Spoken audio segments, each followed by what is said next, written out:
Greetings and salutations, everybody. Welcome back to another PSO2 video, and today we are going to be discussing the ins and outs of challenge quests and what you get from it, how to do them, and what you need to know about the new game mode that was added inside of PSO North America. So when you come on over to the deck counter, you will notice a new option in subquests called challenge quests. And of course, when you click on it, you can't do anything because you gotta do a very specific thing, like it talks about in that little bubble. We gotta go to a brand new part of the ship, which you can get to by entering any of the block teleporters. And as you scroll down past all the other parts of the ships you can play in, I believe starting around 300, yeah, starting at 301, you got a brand new option here with a challenge quest recommended. So all you gotta do is go ahead and say yes to enter. The thing to keep in mind when entering the areas is your character stats are reset back down to level 1, but do not worry, you don't lose your stuff. You get all your stuff back once you actually go back to a normal part of the ship. And from here, you will notice a brand new zone. And the zone itself is pretty bare at the moment and not a lot to do around here. But you do have 2 distant desks on each side. Don't really matter which one you pick. But you want to go ahead and talk to that wonderful lady here. And from here, you can go ahead and go to quests and take on a challenge quest. And the other thing to actually know about this event itself, this is a quad ship event, so it don't matter if your buddy on ship 1, ship 2, or ship 3. This is a quad server event, so you can actually play with people who is on other servers, and finally be able to meet up and do some content with some of your friends that you might not be able to play with normally. But the biggest thing about this event is this is a 12-person co-op event. So a total of 12 people in it, and your overall ideal is to make it to the end of the 5 stages. And as you go, you are pretty much left up to you to scavenge in the areas and make your character. So since you can use any items, any ability, your court will pick up items that may be for a bouncer, a warrior. It can be distant stuff that is dropped or found in the area. And then on top of that, you have a time limit set by VR energy. The energy itself is given to you by picking up items that you will find in the environment, and it will slowly tick down over time, and also drop down even faster if people in your party end up dying and have to bring them back. So the goal is find the items that you need to fight and make it to the end within the set amount of time limit.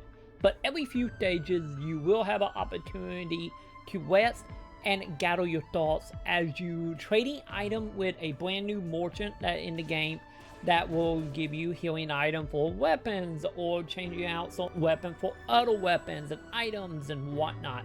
And the biggest thing here is now you can drop items, and the items you drop within this area, your party members can actually pick up and you can actually trade with your team.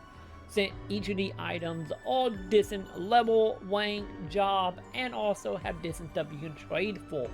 So between the area, you recoup all your stuff, stack up on new items, upgrade your equipment, before entering back into the VR training here, where you will continue fighting your all the way to the end. And once you complete the event, you will be teleported back to your ship inside of the challenge block, and you will start back at level 1 again. So you might be wondering, what is the point to actually take part in the new quest chain? Of course, this is a very simple answer, since as you're going through the area, you will find items and be rewarded with a new currency called miles. The miles can actually be used back out of the zone in a normal block. And once you are back in the block, you want to come on over to the shopping district and down on the bottom left side by where all the consoles and stuff happen. And we have a, I get add-on or a brand new shopkeep heal behind the desk.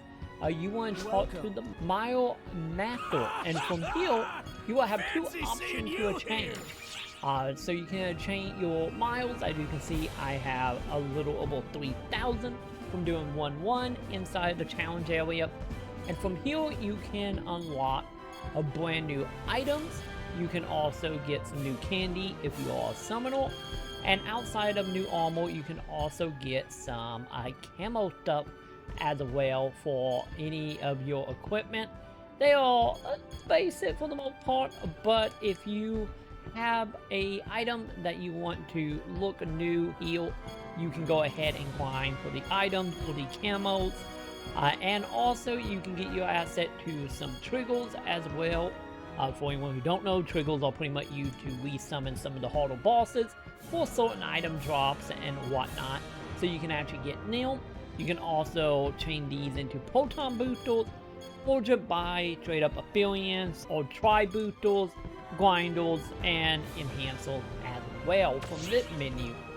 So if you don't find anything new you want, you can also change out your mag with the miles as well. So if you have a specific mag that you were wanting that in the evolution line, and you don't want to go through the hassle of dealing with getting certain stats to certain abilities to actually unlock each of these, you can now just straight up buy them and evolve your mag with the items. And with that, that is pretty much everything you need to know about challenge quests.